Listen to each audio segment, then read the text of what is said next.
이제 두 번째 성물을 찾도록 하겠습니다. 미얀마와 캄보디아로 왔습니다. 네, 미얀마와 캄보디아에서도 사실은 아주 훌륭한 팀원들과 함께했는데 가장 왼쪽에 보이는 KDI 정책대학원의 동윤재 박사와 서울대 환경대학원의 김부열 교수님, 그다음에 KDI 정책대학원의 김태종 교수님, 그다음에 연세대학교의 양희순 교수님, 이분들이 사실은 들였던 노력과 저는 생각해 보면 저보다 훨씬 더 말씀을 더 잘해주시지 않을까 하는 생각이 듭니다.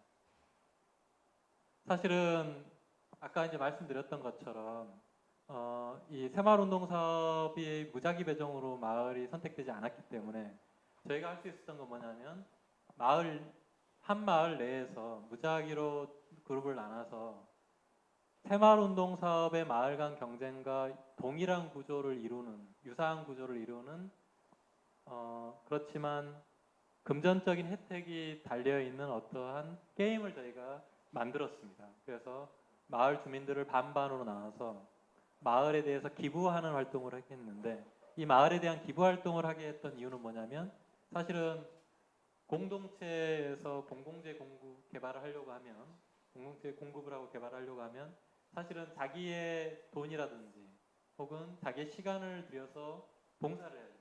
그럼 그걸 어떻게 측정할 것인가 라고 해서 다음과 같은 아주 간단한 게임 세팅을 저희가 만들어 봤는데, 저희가 이제 마을 주민들을 인터뷰하고 난 다음에 인터뷰를 시작할 때 저희가 어떻게 했냐면, 이렇게 당신이라고 하는 봉투에 돈을 1,500 미얀마 짜트를 저희가 드렸습니다. 한 미국 달러 한 1달러 정도 되는데, 이걸 드려서 아닙니다. 5,000 짜트를 제가 드렸고, 5,000 짜트니까 한 4불 정도 됩니다. 그래서 드리면서 이 봉투를 가지고 어디 집에 안에 다른 저희가 안 보는 곳으로 가셔서 봉투에다가, 근데 또 저희가 이제 빌리지 조인트 펀드라고 해서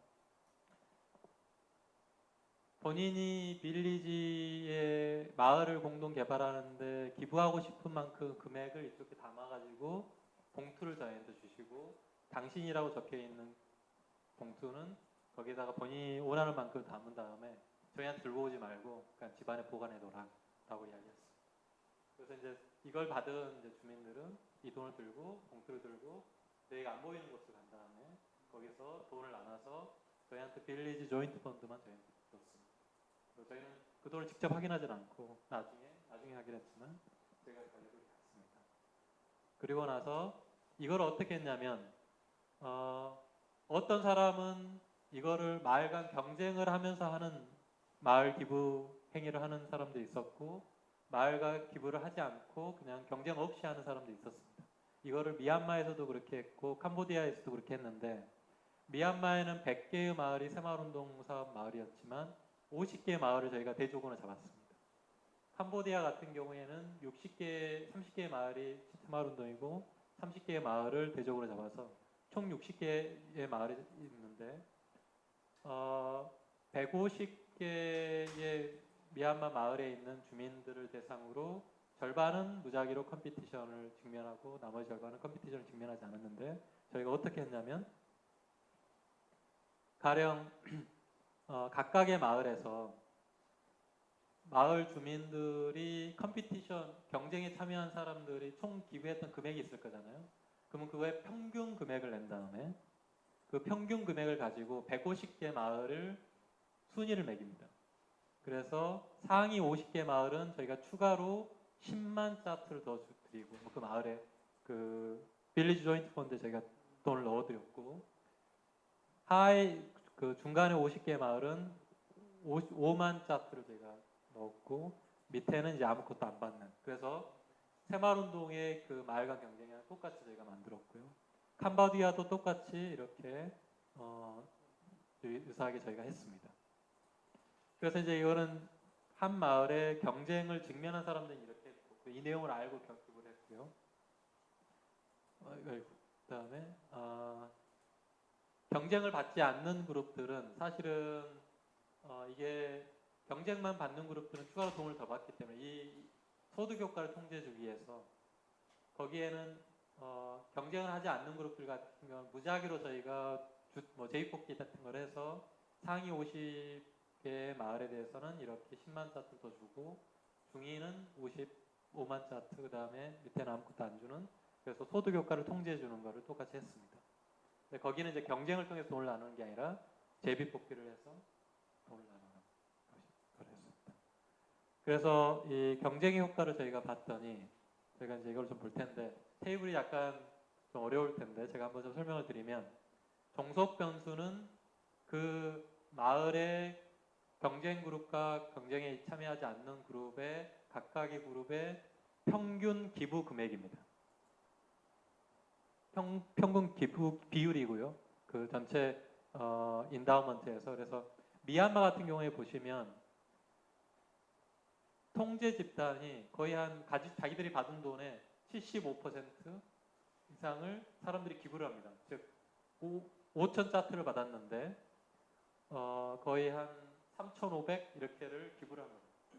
물론 이제 여기 개별 데이터를 보면 5천 짜트를 다 기부한 사람들이 상당히 있었고 막 이렇습니다. 반면 캄보디아 같은 경우에는 한 23%밖에 기부를 하지 않았습니다. 그래서 캄보디아랑 미얀마의 큰 차이가 일단 있고요. 그 다음에 이제 저희가 이제 회귀 분석을 해서 경쟁의 효과가 어떻게 되는지를 봤는데 미얀마는 사실은 경쟁의 효과가 두드러지지 이제 이거는 여기는 이제 새마을운동 사업에 들어왔던 마을들의 효과인데 여기는 이제 경쟁의 효과인데 경쟁의 효과는 새마을운동 사업에서 경쟁의 효과는 미얀마에는 없지만 캄보디아에는 사실은 통계적으로 유의미하게 있습니다.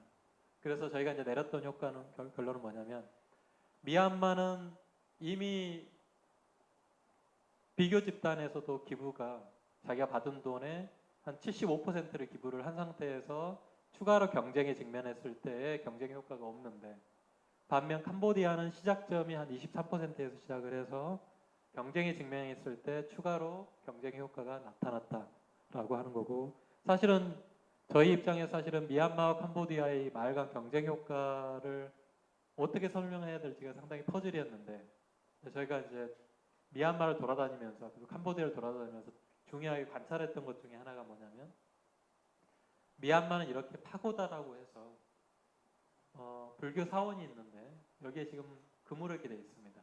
이 금은 사실은 사람들이 금박지를 사가지고 다 붙인 겁니다. 일일이. 그러면서 이제 애부를 드리는 거고요.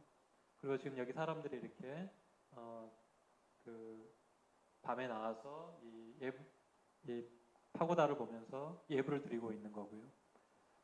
반면 캄보디아는 여러분들이 아실 줄 모르겠지만 그 폴포트 정부에 의해서 킬링 필드가 사실은 있었습니다. 그래서 인구의 거의 한 4분의 1 정도가 대량 학살당하는 아픈 상처를 있었고 그래서 사실은 이제 미얀마의 마을과 캄보디아 마을을 다뤄다니면 사실 큰 차이가 있는데 미얀마는 사실은 저희들이 가면 마을의 이장들이나 새마을운동 사업의 지도자들이 마을 주민들을 막 모아놓습니다. 그러면 많은 사람들이 나와서 저희를 한대해 주는데 캄보디아는 그 킬링 필드의 상처가 너무 커서 사람들을 모으는 게 너무 어렵다고 합니다. 저희가 가더라도 지도자들만 나와 있을 뿐이지 마을 주민들이 같이 나와 있지는 않습니다. 그리고 저희가 세계 기부 지수라고 하는 거를 봤는데 2014년도부터 2017년도까지 보면 미얀마는 항상 전 세계에서 1등 기부 국가이고요. 한국은 이제 대략 한 60등 정도 합니다. 캄보디아는 한참 밑에 있습니다. 그래서 아까 미얀마랑 캄보디아에 우리가 이제 이렇게 마을에 기부하는 그 행동들을 봤을 때 그 큰 차이가 나오는 거는 이렇게 기부 문화의 차이이지 않을까라는 생각이 들었고 그리고 미얀마는 이미 통제 집단에서 기부 금액이 상당히 높기 때문에 마을 간 경쟁이 들어갔을 때 그 경쟁의 효과가 나올 그 여력이 별로 없었다라고 생각하고 이걸 일종의 천정 효과다라고 저희가 생각을 해볼 수가 있을 것 같고 캄보디아는 그 수준이 낮았기 때문에 마을 간 경쟁이 들어갔을 때 경쟁의 효과가 어느 정도 있었다라고 이야기해 볼 수 있겠습니다. 그리고 저의 오늘 발표는 여기까지 마치도록 하겠습니다. 흥미로운 계속 그 발표를 해주셨는데요. 질문이 여러 가지가 나올 수 있을 것 같아요. 우선 첫 번째는 제가 궁금한 사항이 캄보디아가 그 기부가 적다 그랬는데요. 사실상 22.5%면 무지 높은 거 아닌가요? 왜냐하면 우리가 얼마 전에 코로나 지원금 관련돼 가지고 기부한 퍼센티지가 0.2%가 사실 나왔거든요. 이 차이가 혹시 뭔가요? 뭐 여러 가지 이유가 있을 수 있는데요. 이제 한국 같은 경우에는 이제 재난지원금을 받았을 때 이제 기부를 하는 게 이게 전체 인구 전체 한국 사람들한테 대상으로 이렇게 그 제가 기부한 금액이 돌아가거나 혹은 정부한테 들어가는 돈이잖아요. 반면 여기서는 사실은 자기 마을 주민들을 위해서 들어가는 거기 때문에 일종의 사회적 내가 기부한 거에 따른 혜택을 받는 사람들과 나의 사회적 거리가 훨씬 더 가까운 세팅이고요. 그래서 사실은 한국에서 재난지원금의 기부와 직접적으로 비교할 수는 없습니다. 알겠습니다. 그 혹시 현장에서 좀 질문 있으신지요? 저는 질문이 있습니다. 이 프로젝트를 지원할 때요. 이렇게 프로젝트 지원하겠습니다. 그래도 누가 연구 지원을 해줘요? 사실은 이거는 저희가 그 프로포zal 써서 들어간 게 아니고 예.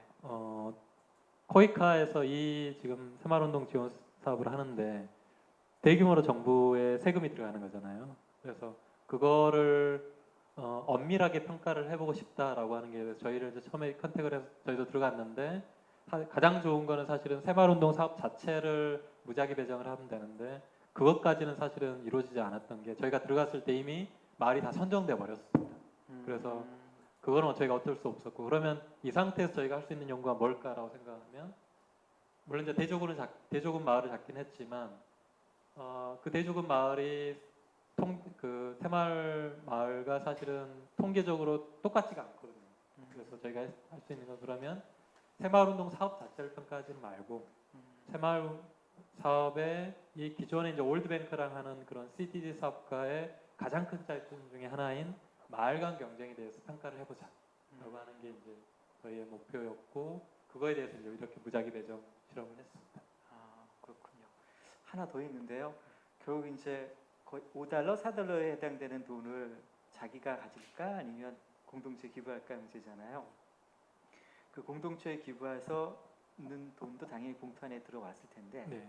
그거를 누군가 볼 수 있었던 건가요? 아니면 어떤 상황에서 그 돈이 이렇게 들어온다는 거를 어떤 상황으로 좀 그러니까 저희가 이제 사실은 누누이 강조했는 게 이제 여러분들이 기부를 하면 참가자한테 기부를 하면 이걸 저희가 마을 지도자는 누구한테도 이야기 안 한다라고 했음에도 불구하고 사실은 이 시골 마을의 공동체라고 하는 거는 아마도 어느 집안의 숟가락이 몇 개인지까지 알 수 있는 그러한 아주 사회적으로 긴밀도가 높은 사회이기 때문에 그런 것들을 참가자들이 무의식적으로 의식하지 않을까라고 생각할 수도 있고요. 그러면 사실은 그러한 어떤 그 소셜 프레셔 자체가 이 사람들의 일상에는 항상 있는 게 아닐까라고 생각해 볼 수 있지 않을까라는 생각이 듭니다. 지금 그 이지수님이 질문을 주셨는데요. 미얀마의 예시를 봤을 때 집단 내의 전통적 관습적 문화가 경쟁이라는 독립 변수에 앞서 존재하고 그게 너무 크기 때문에 이 경쟁이라고 하는 변수가 들어갔을 때도 큰 효과를 주지 못하는 게 아닌가라는 질문을 주셨습니다. 저도 충분히 그 질문하신 분의 의견에 동의하고요. 그러니까 이 미얀마와 캄보디아의 역사적인 특성, 그 다음에 전통적 관습적인 문화는 사실은 장기간 축적되어 온 거기 때문에 이거를 사실은 실험적으로 조작 가능하지는 않습니다. 하지만 마을 간 경쟁이라고 하는 건 저희가 본 것처럼 실험적인 조작을 통해서 그거의 인과적인 효과를 저희가 추론을 해볼 수 있다라고 하는 거고요. 그런 의미에서 이제 질문하셨던 분이 어떤 전통적 관습적 문화는 사실은 이런 실험적 조작에 선행된 건 맞죠. 네, 그러한 조건 하에서 마을 간 경쟁이라고 하는 조작 가능한 정책 도구가 들어갔을 때 사람들이 어떻게 반응할지를 보는 거라고 생각하시면 좋을 것 같습니다. 그 유튜브 상에서 주주님이 질문을 주셨는데 제가 이제 이렇게 바꿔보도록 할게요. 그러니까 지금 미얀마에서는 공동 자금을 준다 그러면 머릿속에서 이 돈이 어디 쓰이겠다라는 것이 알았기 때문에 그리고 그것이 결국 가서는 나한테도 편익이 될지도 모른다라는 생각이 있었고, 반면에 캄보디아 같은 경우에는 이게 공동 마을의 기금이다 하더라도 이게 어떻게 쓰인다는 머릿속에 개념이 없기 때문에 내가 돈을 낸다 하더라도 이것이 나한테 사회적 편익으로 들어오지 않기 때문에 돈을 안 내지 않았을까라는 그런 추정을 할 수 있다고 이 생각을 지었는데 어떤 의견인지 궁금합니다. 상당히 타당한 말씀이시고요. 저희 사실은 이제 새마을운동사 같은 경우는 그 사업이 들어가면서 각 마을의 지도자를 선발한 다음에 마을의 공동 어카운트를 하나 만들어서 거기에 이제 지원금을 계속 보내드렸기 때문에 마을 주민들이 그 지원금을 가지고 마을에 뭐 테러비를 낸다든지 그다음에 소득 증대 사업을 한다든지 이거는 다들 그 일종의 상식처럼 다들 가지고 있었고요. 그러니까 이거는 미얀마든 캄보디아든 크게 차이는 없었을까라고 생각하지만 그러면 이제 이 공동 자금을 운영할 때 있어서 얼마나 민주적으로 이루어질지 사실 이게 중요한 평가 지표이기는 했습니다. 그래서 미얀마 같은 경우에는 저희가 이제 그 애넥도털하게 들었던 이야기는 상당히 민주적으로 잘 진행됐다라고 들었었고요. 캄보디아 같은 경우에는 사실은 마을 주민들이 모이는 거를 막 꺼려하고 뭐 이런 것들이 좀 전통적으로 남아 있어서 이게 저희가 이제 이게 확실하진 않지만 저희가 가졌던 우려 중에 하나가 소수의 엘리트 지도자들 중심으로 이 그 지원금들이 배정이 되고 활용되고 그다음에 그 사람들의 선호가 반영돼서 되지 않았을까 하는 우려는 있습니다. 그런데 그거에 대한 뭐 객관적인 지표 같은 건 없고요. 저희는. 예, 유튜브상에서 질문이 있는데요. 한국의 새마을운동의 성과를 보여주는 경제학적 관점, 경제학적 평가가 없었다. 왜 없었는가? 무슨 특별한 경제학적 이유가 있는가? 아니면 다른 외부적 이유가 있는가? 이런 질문이 왔습니다. 그 사실은 이 새마을운동사 같이 정부가 하는 대대적인 정책, 대규모 정책을 평가하기 위해서는 아까 무작위 배정을 하는 게 가장 좋은 방식인데 한국에서 지금까지 꼭 뭐 새마을운동뿐만 아니라 지금까지 무작위 배정을 해서 제대로 평가한 거는 하나도 없는 걸로 제가 알고 있습니다. 제대로 된 게.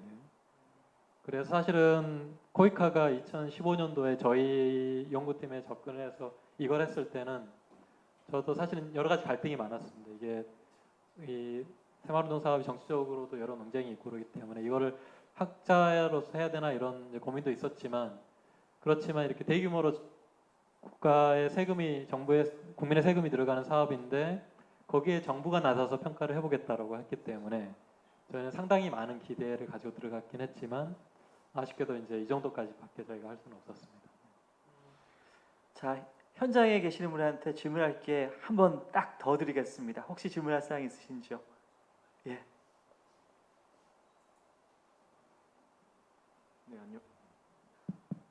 네, 안녕하세요. 오늘 재밌는 강연 정말 잘 들었습니다. 감사합니다.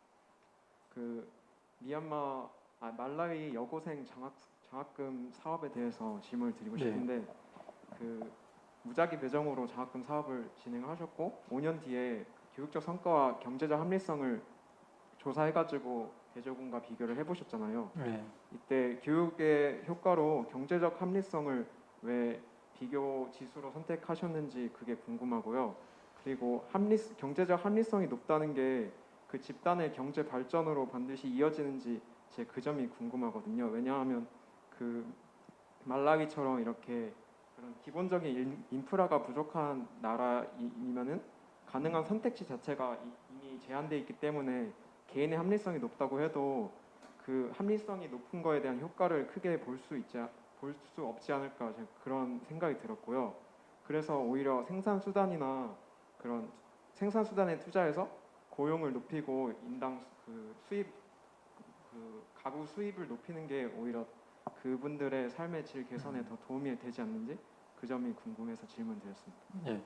첫 번째 질문 관련해서는 사실은 이제 경제학의 교육경제학이라고 하는 분과가 있습니다. 이제 교육경제학은 교육 투자를 통해서 그거의 효과가 어떤지를 이제 주로 분석하는 이제 분과인데 그 교육경제학이 지금까지 수많은 것들을 발견했는데 중요한 제가 이 연구랑 관련해서는 중요한 두 가지 발견이 있는데 첫 번째는 교육을 더 많이 받으면 받을수록 노동시장에 나갔을 때 임금이 높다. 효과라고 하는 금전적인 효과에 관한 이야기 하나 있고요. 두 번째, 이제 최근에 들어서 많이 경제학자들이 연구하고 교육학자들도 많이 이야기하시는 걸로 알고 있는데, 교육이 꼭 이런 금전적인 효과뿐만 아니라 비금전적인 효과들이 있는데, 그게 뭐냐면 교육을 더 많이 받으면 받을수록, 가령 예를 들어서 범죄를 덜 저지른다. 첫 번째. 두 번째, 교육을 더 많이 받으면 받을수록 배우자랑, 더 좋은 배우자랑 만날 가능성이 더 높아집니다. 세 번째, 교육을 더 많이 받으면 받을수록 그 자기 관리를 훨씬 더 잘한다. 그리고 건강 관리도 잘한다. 그다음에 교육을 더 많이 받을수록 그 자녀를 나중에 낳았을 때 자녀를 그 양육하고 지도하고 이런 걸 훨씬 더 잘하더라라고 하는 걸 실증적으로 쭉 보여왔습니다. 그러면서 사실은 저희는 이 문헌을 보면서 저희가 들었던 생각은 금전적인 효과도 있고 비금전적인 효과도 있고, 그러면 사실은 교육이 왜 이러한 효과들을 나오게 하는지에 대한 그 근본적인 메커니즘이 무엇일까라고 하는 질문을 저희가 이제 과학적으로 문제 제기를 했었고, 그거는 사실은 저는 경제적 합리성랑 밀접하게 관련이 있어서 사람들이 수많은 의사결정을 인생에서 하는데 교육을 더 많이 받을수록 그 수많은 의사결정들을 더 체계적으로 잘하게 되지 않을까.